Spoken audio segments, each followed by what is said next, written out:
Hello everyone, स्वागत है आपका आपके यूट्यूब चैनल एम रेलवे में। आज जो है हम dedicated freight corridor corporation of India limited में जो एग्जीक्यूटिव पोस्ट दी गई है ऑपरेशन एंड बीडी, जिसमें सबसे ज़्यादा वैकेंसी है, उसके लिए सेकेंड फेज जो CBAT है, ठीक है, CBAT, इसका जितना भी कंफ्यूजन है आपके दिमाग में कि कैसे पेपर आएगा वगैरह, ये सब कुछ आज डिस्कस करते हैं। ठीक है, यहाँ पे दो फेज में एग्जाम होने वाली है, एक है CBT, दूसरा है CBAT। तो CBT को किस तरह से टैकल करना है, इसके लिए मैंने ऑलरेडी एक वीडियो बना रखा है। तो जो है आपने वो बेल आइकन यहाँ पे आई बटन पर मैं उसका लिंक दे दूंगी, वो पहले देख लेना। फिर CBAT का ये जो साइको टेस्ट का, CBAT कुछ नहीं है, साइको टेस्ट है, तो इसके बारे में मैं आपको बताती हूँ। इंपॉर्टेंट डेट्स जान लीजिए, जैसे कि 24 अप्रैल को इसका जो है नोटिफिकेशन आया था, और 23 मई इसकी लास्ट डेट है, ज़्यादा टाइम नहीं है। और जून में एग्ज़ाम होने वाली है, जो कि जुलाई में शिफ्ट हो जाएगी, डोंट वरी। बट आप अपने पास जो है ज़्यादा टाइम नहीं, सिर्फ 2 मंथ्स का टाइम है, तो अच्छे से पढ़ाई करना ज़रूरी है।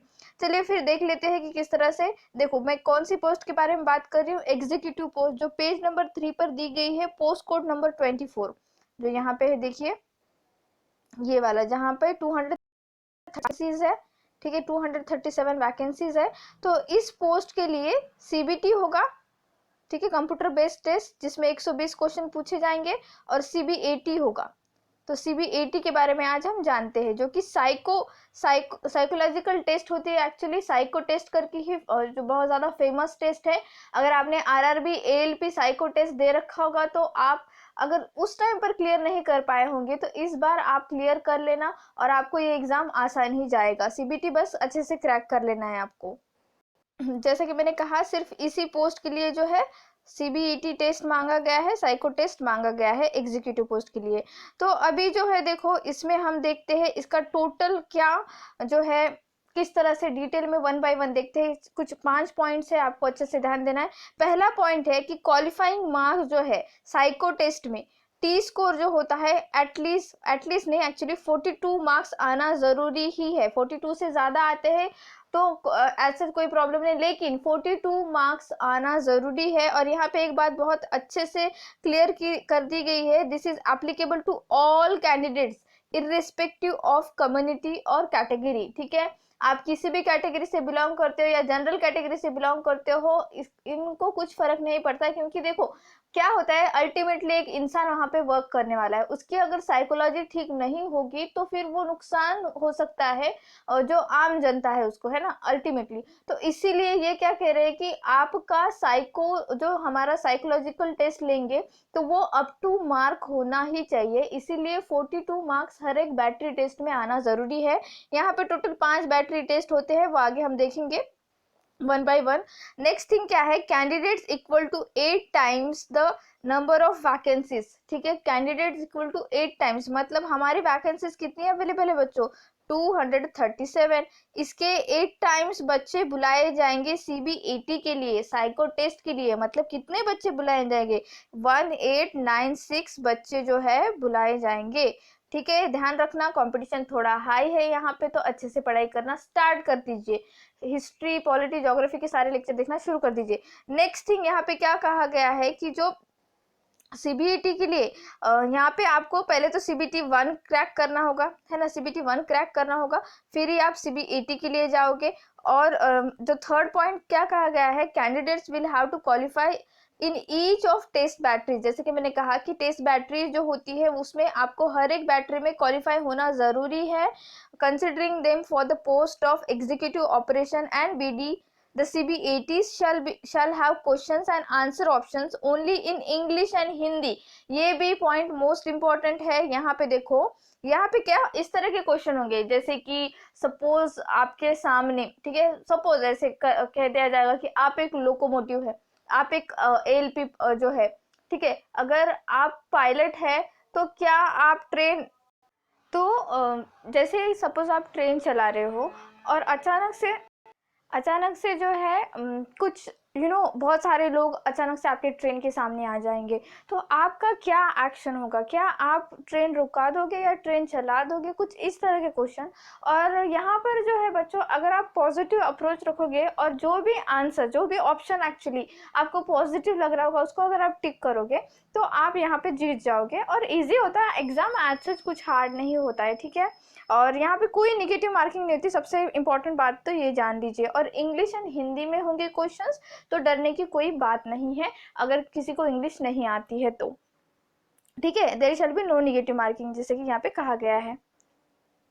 नेक्स्ट थिंग यहाँ पे देखो, जो 4th पॉइंट दिया गया है, the final merit list will be drawn only from amongst the candidates qualifying in the CBET।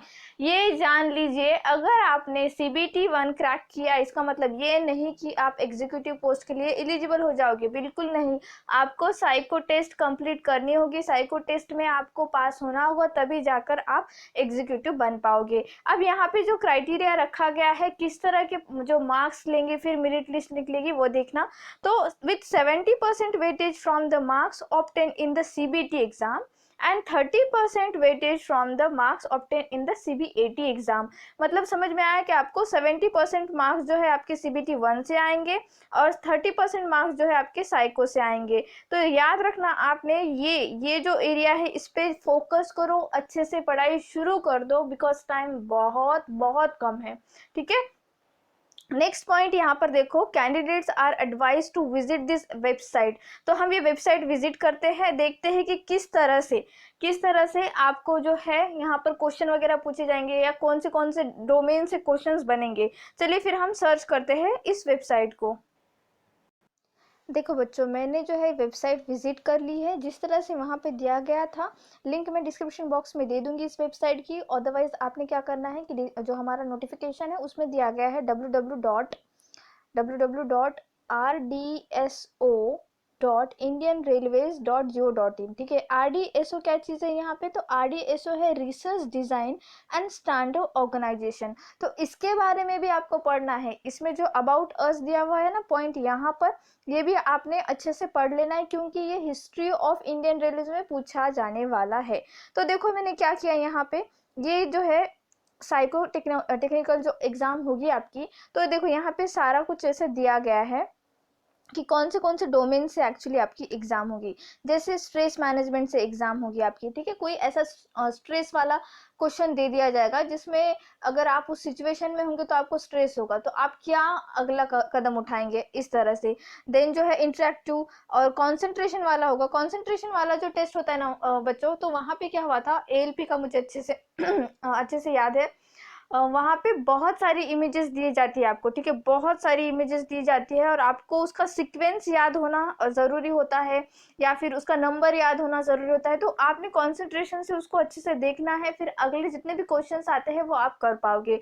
Then होता है डायरेक्शन टेस्ट। तो डायरेक्शन टेस्ट में क्या होता है एक्चुअली, आपको ना बहुत सारे ऐसे लगेगा जैसे ट्रेन का ही पूरा है ना नक्शा बना हुआ है, जो ट्रेन की पटरी होती है ना वैसे नक्शा बना हुआ पूरा दिखा देते हैं वो लोग, एक ही इमेज पूरी दिखाते हैं और आपको पूरे आई थिंक अप्रोक्सीमेटली 1.5 मिनट या 2 मिनट टाइम मिलता है उसको देखने के लिए। फिर उसके बाद फिर क्वेश्चन ही क्वेश्चन होते हैं उसके ऊपर की ये जो पटरी थी या फिर ये जो क्या कहते हैं उसे, डायरेक्शन था, 1 नंबर का डायरेक्शन कहाँ जाके टच हो रहा है वगैरह, इस तरह के क्वेश्चन होते हैं मेमोरी टेस्ट में, डायरेक्शन टेस्ट में, ठीक है, ये ध्यान में रखना। देन जो आपकी पर्सनालिटी असेसमेंट करेंगे वो लोग, ठीक है।